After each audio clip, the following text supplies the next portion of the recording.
Hello दोस्तों, basic maths with Pinky channel में आप सभी लोगों का स्वागत है। दोस्तों, आज हम स्टार्ट करने जा रहे हैं क्लास 10th का जो हमारा थर्ड चैप्टर है, दो चरों वाले रैखिक समीकरण युग। तो इसमें हम समझेंगे सबसे पहले कि दो चर वाले रैखिक समीकरण क्या होती है। ठीक है, तो यहाँ पे देखिए, आप लोगों को समझाऊंगी मैं पहले कि दो चर वाले रैखिक समीकरण क्या होती है। सबसे पहले हम समझेंगे कि चर क्या होते हैं। चर जैसे x y z a b c इत्यादि से हम जब डिनोट करते हैं, इनको चर कहते हैं। ठीक है, और जो चर होती है इनकी वैल्यू हमेशा क्या होती है, चेंज होती रहती है, फिक्स नहीं होती है। ठीक है, और अचर क्या होते हैं, अचर होते हैं जिनकी वैल्यू क्या होती है, फिक्स होती है। जैसे 4 है, 2 है, हमारे जितने भी नंबर्स है ये क्या है, अचर है। लेकिन हमारे जो अल्फ़ाबेटिकल ये है, जैसे ए बी सी डी इत्यादि है, अगर ये किसी नंबर के साथ है तो इनकी वैल्यू क्या होती है, हमेशा चेंज होती है। चेंज कैसे होती है, यहाँ पे देखिए हमारे पास है 3x बराबर y, कोई इक्वेशन है। ठीक है, हमें कहा गया है कि x बराबर 1 रखो। अब जब हमें x बराबर 1 रखेंगे तो 3 इंटू 1 बराबर y, y क्या आया, अभी 3 आया है। ठीक है, अब हम x की वैल्यू 2 भी रख सकते हैं कि वह x बराबर 2 रखो, तो क्या हो जाएगा, 3 दूनी 6 बराबर y, हमारा भी 6 आया है। तो यहाँ x की वैल्यू पहले 1 थी, फिर 2 हुआ, यहाँ y की वैल्यू 3 आई, यहाँ 6 आई। तो यानी आप इनमें कुछ भी वैल्यू रखो, ये क्या है, हमेशा चेंज होते रहते हैं। ठीक है, लेकिन अगर हमारे पास कुछ इस प्रकार नंबर है, हमारे पास है 24, क्या ये 24 कभी चेंज हो सकता है, नहीं हो सकता है। क्यों, क्योंकि ये क्या है, ये कांस्टेंट वैल्यू होती है, कभी चेंज नहीं हो सकती है। ठीक है, तो इसलिए इन्हें कांस्टेंट कहते हैं। लेकिन जो वेरिएबल्स होते हैं ये हमेशा क्या होते हैं, चेंज होते रहते हैं। ठीक है, अब हमने चर समझ लिया कि चर क्या होते हैं जिनकी वैल्यू हमेशा चेंज होती है। हम इसी को इसमें कहा गया है कि दो चर वाले रैखिक समीकरण। हमारे पास जो एक समीकरण होगी उसमें कितने चर होंगे, दो चर होंगे। दो चर कैसे, या तो एक्स वाई होंगे, या वाई जेड होंगे, या जेड ए होगा, या एक्स ए होगा, है ना। इस प्रकार हमारे पास दो चर होगा, अकेला चर नहीं होगा। और तीसरा इस पॉइंट में कहा गया है रैखिक समीकरण। रैखिक समीकरण किसे कहते हैं, रैखिक समीकरण कहते हैं कि ऐसी इक्वेशन जिसमें जो वेरिएबल्स है, वेरिएबल्स यानी जैसे कि यहाँ पे x और y वेरिएबल्स है, इनकी पावर क्या होनी चाहिए, 1 होनी चाहिए। ठीक है, यहाँ पे इनकी पावर क्या है, कुछ दिख नहीं रहे, तो यानी इनका मतलब है कि इनकी पावर 1 है इसमें। ठीक है ना, तो इसी को ही हम क्या कहते हैं, रैखिक समीकरण कहते हैं। ठीक है, अब हम लिखते हैं फिर कि दो चर वाले रैखिक समीकरण कैसी होगी। फिर जैसे यहाँ देखिए 2x प्लस 3y बराबर 6, ये हमारी दो चर वाली रैखिक समीकरण। दो चर दिख रहे हैं इसमें, x और y, हाँ दो चर दिख रहे हैं। और रैखिक समीकरण यानी x और y की पावर कितनी है, 1 है। तो ये हमारी क्या है, दो चर वाली रैखिक समीकरण है। ठीक है, अब अगर मैं कहूँ आप लोगों को 3x बराबर 6, क्या ये दो चर वाली रैखिक समीकरण है, नहीं है। क्यों, क्योंकि इसमें कितने चर दिख रहे हैं, हमें एक दिख रहा है। ठीक है, अब एक दूसरा कहती हूँ मैं आप लोगों को, 2x स्क्वायर, क्या ये इक्वेशन आपको, क्या ये दो चर वाली रैखिक समीकरण है, ये भी नहीं है। हाँ, हमें दो चर तो दिख रहे हैं, लेकिन यहाँ वेरिएबल्स की पावर अब 2 आ गई है। हमारे पास रैखिक कहा गया, यानी वेरिएबल्स की पावर 1 होनी चाहिए थी, लेकिन हमारे पास अभी कितनी आई इसमें, 2। इसकी तो 1 है, लेकिन इसकी 2 आई है। तो ये भी हमारी क्या है, दो चर वाली रैखिक समीकरण नहीं है। ठीक है, तो आप लोग समझ गए कि दो चर वाली रैखिक समीकरण का रूप कैसा होता है। ठीक है, इसके हम जो जनरल फॉर्म लिखेंगे दो चर वाले रैखिक समीकरण की, दो चर वाले रैखिक समीकरण की जो जनरल फॉर्म होगी वो इस फॉर्म में होगी, ax plus by plus c बराबर 0। अगर हमें कोई क्वेश्चन इस प्रकार दिख रही है तो समझ लेना कि वो हमारी दो चर वाली रैखिक समीकरण है। अब हम चलते हैं इसमें।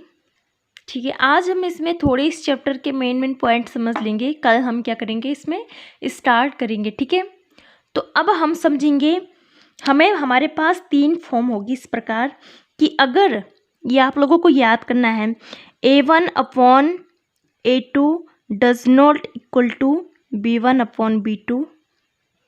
ठीक है, अब मैं समझाऊंगी, अभी आप घबराओ मत कि ये क्या हो रहा है। अगर हमारे पास A1/A2 बराबर नहीं है B1/B2 के, तो ये क्या होगी, प्रतिच्छेद होगी, प्रतिच्छेद होगी लाइन आपस में। ठीक है, ये दोनों लाइन क्या होगी, आपस में प्रतिच्छेद करती हुई रेखा है।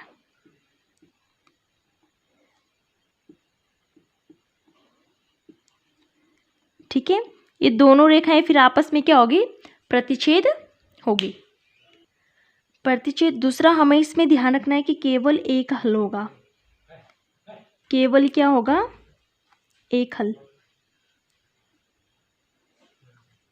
एक हल या हम इसको अद्वितीय कह सकते हैं। ठीक है, अगर हमारे पास दो इक्वेशन इस प्रकार है और A1/A2 does not equal to B1/B2 है, तो रेखा एक दूसरे को क्या करेगी, प्रतिच्छेद करेगी, और हमारे जो सॉल्यूशन आएंगे वो क्या आएंगे, अद्वितीय आएंगे। कैसे आएंगे, हम एक क्वेश्चन देखते हैं इस पे। देखिए हमारे पास दो इक्वेशन है, इक्वेशन फर्स्ट और इक्वेशन सेकंड। ठीक है, अब देखिए हमारे पास AX + BY + C है। ठीक है ना, तो x के आगे क्या है, A है, तो इस x के आगे a का मतलब है 1, तो A1 हमारे यहाँ क्या आया है, A1 आया है हमारा 1। ठीक है, अब BY है, y के आगे b, यानी b हमें यहाँ के दिख रहा है 1 दिख रहा है, और B1 आया हमारा 1। ठीक है, वैसे इक्वेशन सेकंड को देखो, AX यानी यहाँ 1 है, तो A2 आया हमारा यहाँ पे अभी 1।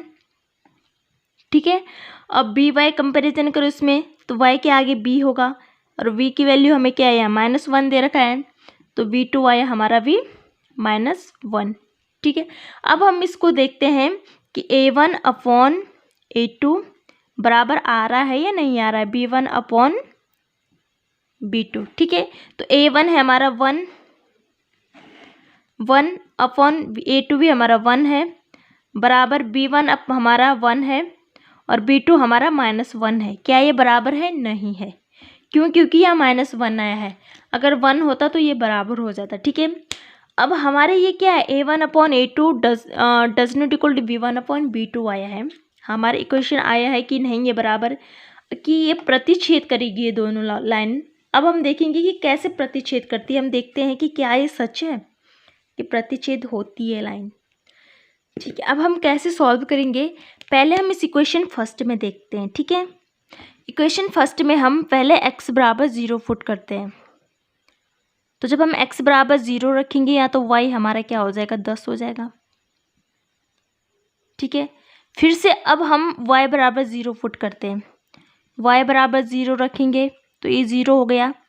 ठीक है, ये 0 हो गया, तो x क्या बचा, 10, तो x बराबर अभी क्या है, यहाँ 10 आए। ये किसके पॉइंट हुए, ये हुए हमारे इक्वेशन फर्स्ट के। ठीक है, इनको ऐसे डिब्बे में लिख दो आप लोग अब। ठीक है, अब चलते हैं इक्वेशन सेकंड में, ये हमारा x y था। ठीक है, इक्वेशन सेकंड में चलते हैं। इक्वेशन सेकंड में अब उसी प्रकार करो कि x बराबर हम 0 रखते हैं एक बार, तो y बराबर क्या हो जाएगा, ये 0 हो गया, तो y क्या हो जाएगा, -4, y बराबर -4। एक बार हम y बराबर 0 रख देंगे इस पूरे को, y बराबर जब हम 0 रखेंगे तो x क्या बचेगा, अब x बराबर 4 बच गया। ये हमारे इक्वेशन सेकंड से निकला। ठीक है, अब हम ग्राफ बनाते हैं इनका। ठीक है, ये हमारा क्या बना है, देखिए ग्राफ है, हम ग्राफ पे दर्शाएंगे, इसको x एक्सिस कहते हैं, इसको y एक्सिस कहते हैं। ठीक है, तो इधर x प्लस होगा, इधर x क्या होगा, माइनस, ऊपर के लिए y प्लस होगा, नीचे के लिए y क्या होगा, माइनस। ठीक है, अब यहाँ पे देखिए जब हमने x बराबर 0 रखा था तो y हमारा क्या आया, 10 आया। ठीक है, अब मैं पॉइंट आप लोगों को बार बार नहीं दिखाऊंगी, हमने जब x 0 रखा, x 0 यहाँ है, तो y हमारे यहाँ आया हमारा 10, 1 2 3 4 5 6 7 8 9 10, y हमारे यहाँ पे क्या आया, 10 आया। ठीक है, यहाँ पे हम 0,10 लिख देंगे। ठीक है, जब हमने y 0 रखा तो x हमारा 10 है, अब हमने y रखा यहाँ 0, x और y 0 यहीं पे रहेंगे दोनों, अब हमने x 0 y 0 रखा तो x अब क्या आएगा 10, x किधर है, इधर है, तो x 10 कहाँ आया, यहाँ पे। ठीक है, यहाँ हम लिख देंगे 10,0। ठीक है, अब इनको हम पहले मिला देते हैं आपस में। ठीक है, ये हमने मिला दिया। अब दूसरा देखिए, दूसरा इसमें जब हमने ये फर्स्ट इक्वेशन क्या है, ठीक है, ये कौन सी समीकरण का है, x प्लस वाई बराबर, जो हमारी इक्वेशन फर्स्ट थी, ठीक है, 4, x प्लस वाई बराबर हमारी 10 जो फर्स्ट इक्वेशन थी। ठीक है, अब सेकंड इक्वेशन के पॉइंट है कि जब हमने x बराबर 0 रखा है, x यहीं 0 रहेगा, तो y हमारा -4 आएगा। y माइनस में कहाँ रहता है, यहाँ पे रहता है, तो -4 यहाँ आएगा। ठीक है, फिर से दूसरा है कि अगर इसी इक्वेशन में हमने y 0 रखा यहीं पे, तो x अब हमारा 4 है, तो x 4 कहाँ होगा, यहाँ। ठीक है, अब हम क्या करेंगे, इन लाइन को भी, इस पॉइंट को फिर से देखो कि जब हमने x बराबर 0 रखा तो y हमारा -4 यहाँ पे आया। ठीक है, अब जब हमने y बराबर 0 रखा तो x का 4 तो यहाँ पे होगा, यहाँ पे थोड़ी ना होगा। अब हम इन पॉइंट को भी मिला देंगे आपस में, तो देखो क्या ये लाइन एक दूसरे को प्रतिच्छेद किया है ना यहाँ पे। तो हमारा जो ये फॉर्म है, ये हमें याद करना है कि अगर हमारी कोई इक्वेशन इस फॉर्म में आ रही है तो हमारी जो ग्राफ बनेगा वो हमेशा इस प्रकार बनेगा कि दोनों लाइन क्या होगी, एक दूसरे को काट के जाएगी। ठीक है, फर्स्ट हमारा ये हो गया। इसमें सेकंड देखते हैं हम। इसमें सेकंड देखो, सेकंड हमारी जो दोनों इक्वेशन होगी वो इस प्रकार होगी कि a1/a2 बराबर होगा b1/b2 बराबर होगा c1/c2 के। तो अगर हमारे इस प्रकार दोनों इक्वेशन के रेशियो आ रहे हैं तो वो हमेशा क्या होगी, दोनों लाइन समपाती होगी। समपाती मतलब दोनों लाइन एक दूसरे के ऊपर चले जाएंगे, यानी सेम पॉइंट आएंगे। ठीक है, अब हम देखते हैं। ठीक है, हमारे पास फर्स्ट इक्वेशन है, ये हमारे पास सेकंड इक्वेशन। ठीक है, अब हम देखते हैं कि a1 हमारा 2 है, a2 हमारा 4 है, बराबर b1 हमारा 3 है, b2 हमारा 6 है, बराबर c1 हमारा 9 है और c2 हमारा 18 है। ठीक है, अब जब हम इसको काटेंगे तो 2 एकम 2, 2 दूनी 4, 3 दूनी 6 और 9 से कटे 9 दूनी 18। तो ये हमारे बराबर आया ना, a1/a2 बराबर b1/b2 बराबर c1/c2, यानी ये वाली कंडीशन हमारी सेटिस्फाई हो रही है। तो जब हम इन दोनों इक्वेशन के पॉइंट निकालेंगे तो ये रेखाएं क्या होगी, एक दूसरे के ऊपर प्रतिच्छेदित समपाती होगी। अब हम देखते हैं कि क्या सच में ये समपाती होती है ये लाइन आपस में। तो हम सबसे पहले इक्वेशन फर्स्ट को देखते हैं। इसमें हम x बराबर 0 रख देते हैं। ठीक है, ये पूरा 0 हो गया, तो y बराबर क्या हो जाएगा, 3 इसके बट्टे में चला जाएगा, 3 हो जाएगा। ठीक है, अब हम एक बार इसमें y बराबर 0 रख देते हैं। फर्स्ट इक्वेशन की बात हो रही है, ये हमारा 0 हो गया। ठीक, तो यहाँ बचा हमारा अब 2x बराबर 9। ठीक है, और x बराबर क्या होगा, इसमें भाग दो 2 का, 2 चौका 2 पंजे 10। हमारे पॉइंट निकल गए। यहाँ पे देखो फर्स्ट इक्वेशन के पॉइंट हमारे निकल गए 4। ठीक है, अब इक्वेशन सेकंड में देखो उसी प्रकार ये हम फर्स्ट इक्वेशन को पहले ग्राफ में बना देते हैं। ठीक है, साथ साथ ग्राफ भी बना देंगे, फिर आप लोगों को समझ भी आएगा ऐसे में। अब देखिए हमने जब x बराबर 0 रखा, x बराबर 0 यहाँ होगा, तो y हमारा 3 है। y कहाँ रहता, पॉजिटिव यहाँ, तो y हमारा 3 कहाँ आया, यहाँ पे। ठीक है, दूसरा है कि जब y हमने 0 रखा तो x हमारा कितना आया, 4.5। y हमने 0 रखा यहीं पे, तो x प्लस में कहाँ होता है, 4.5। 1 2 3 4, यहाँ 5 यानी यहाँ बीच में आ जाएगा 4.5। तो हम पहले फर्स्ट इक्वेशन की हमारी जो रेखा बनी वो ये बनी। ठीक है, ये बनी हमारी फर्स्ट इक्वेशन की। अब हम सेकंड इक्वेशन की निकालते हैं। सेकंड इक्वेशन हमारे पास ये। ठीक है, इस इक्वेशन में हम पहले x बराबर 0 रख देंगे। यहाँ 0 रख दिया तो यहाँ क्या बचा, 6y बराबर 18। ठीक है, तो y बराबर क्या हो जाएगा, 6 × 18। x बराबर 0 रखा तो y बराबर 3 आए। ठीक है, हम ग्राफ में बना देते हैं कि x बराबर जब हमने 0 रखा तो y हमारा क्या आया है, y हमारा 3 आया, यानी यहीं पे आया है 3। ठीक है, यही हो गया। ठीक है, अब फिर से उसी इक्वेशन में, इक्वेशन सेकंड में अब हम यहाँ क्या करेंगे, एक बार y बराबर हम यहाँ क्या रख देते हैं, 1 रख देंगे। ठीक है, अब जब हम y बराबर यहाँ पे 1 रख देंगे तो y हमने यहाँ 1 रखा, x हम यहाँ पे क्या रख देंगे, अब 1 रख देंगे, x बराबर 1 रख देंगे। ठीक है, जब हम x बराबर 1 रख देंगे तो y यहाँ फिर से क्या आ जाएगा, 3 आ जाएगा। ठीक है, इसको भी हम क्या करते हैं, इक्वेशन में लिख देंगे। यहाँ पे हम क्या करेंगे, यहाँ पे हमने x बराबर 0 रखा, y बराबर 3 आया, एक बार हम x बराबर 3 रख देते हैं। ठीक है, देखते हैं तो y हमारा क्या आ जाएगा, यहाँ अब 1 आएगा। ठीक है, अब हम इसको पॉइंट को दर्शाएंगे कि हमारा फर्स्ट तो है कि 0 और 3 हमारा यहाँ पे आया। ठीक है, अब x हमारा, x हमने जब 3 रखा तो y 1 आया, x जब 3 रखा, x 3 यहाँ है, x कहाँ है, 3 यहाँ पे है, तो y हमारा कितना आया है, x हमारा 3 आया तो y बराबर हमारा 1 अभी यहाँ आया है। ठीक है, तो आप देख रहे हैं कि हमारी जो लाइन है एक क्या हो रही है, लाइन क्या हो रही है, समपाती है हमारी, यानी एक दूसरे के ऊपर जा रही है, तो इसे कहते हैं हम समपाती। ठीक है, अब हम देखते हैं प्रतिच्छेद वाला कि प्रतिच्छेद और समपाती हमारा हो गया। अब हम देखते हैं समांतर कि समांतर की कंडीशन कब होती है। अब देखिए, समांतर की कंडीशन हमारी होती है कि a1/a2 बराबर b1/b2 बराबर नहीं है जब c1/c2 के।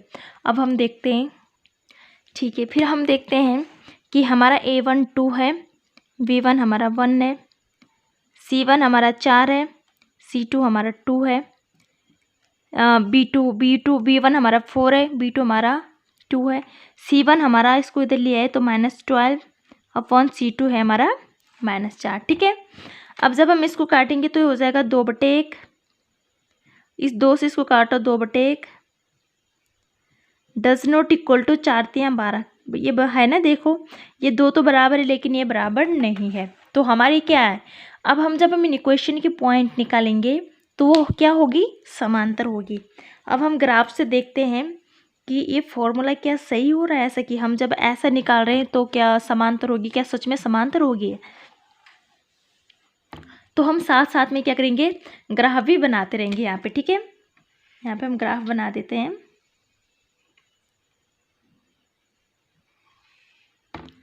ठीक है,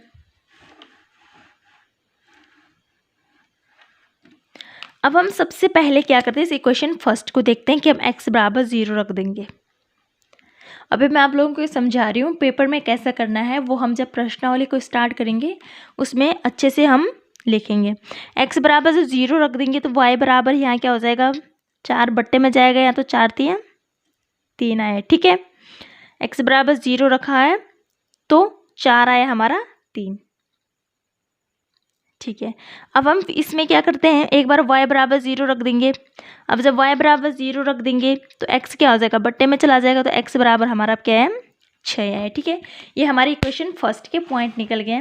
तो हम पहले क्या करते हैं, 1 2 3 4 5 6 7 8, 1 2 3 4 5 6 7 8, 2 3 4 5 6 7, 3 4 5 6 7। ठीक है, नंबर लिख देंगे पेपर में। ठीक है, अब देखो हमारा जब हमने 0 रखा, 0 तो यहीं पे रहेगा, x भी 0 यहीं पे रहेगा बीच में, y भी 0 यहीं पे रहेगा। ठीक है, जब हमने x 0 रखा तो y हमारा क्या है, 3, तो y 3 प्लस में क्या होगा यहाँ पे। ठीक है, जब हमने y 0 रखा, अब हमने y 0 रखा, y 0 भी यहीं पे रहेगा, तो x आया हमारा 6, x किधर रहता है, इधर, तो 1 2 3 4 5 6 यहाँ पे। ठीक है, तो हम फर्स्ट जो हमारी क्वेश्चन हुई उसकी लाइन ए इस प्रकार बनेगी। ठीक है, अब हम सेकंड इक्वेशन में आते हैं। सेकंड इक्वेशन हमारी ये है, इसमें भी हम एक बराबर x बराबर 0 रख देंगे, तो यहाँ क्या बचा, 2y बराबर 4, तो y बराबर क्या हो गया, 2।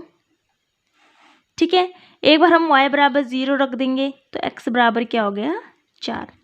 इसको भी हम इसमें दर्शाते हैं कि जब हमने x 0 रखा, x 0 यानी यहाँ पे, तो y आए 2, y 2 का है यहाँ पे है, और जब y 0 रखा है, y यहीं पे 0, तो x है 4, 1 2 3 4 का है यहाँ पे है। अब देखिए जब हम स्केल से देंगे ये लाइन, तो ये लाइन क्या जा रही है, एक दूसरे की क्या जा रही है, समांतर जा रही है ना, मिली तो नहीं ना। तो हमारे जो ये हमें क्या है, हमें सिर्फ ये याद करने हैं, इससे हमें पता चल जाएगा कि अगर हमारी ये इक्वेशन लाइन कट नहीं रही है तो यानी हमने इनके पॉइंट क्या है, गलत निकाले। ठीक है, तो दोस्तों कल हम देखते हैं इस 3.1 को देखेंगे, कल से अच्छे से देखेंगे कि पेपर में हमें कैसा करना है। आज मैंने सिर्फ आप लोगों को ये बताया है कि क्या ये सही है या गलत है। ठीक है, दिखाया है कि भाई जब ये होगा तो हमारे समांतर कैसी होगी, प्रतिच्छेद लाइन कैसी होगी, संपाती कैसी होगी। ठीक है।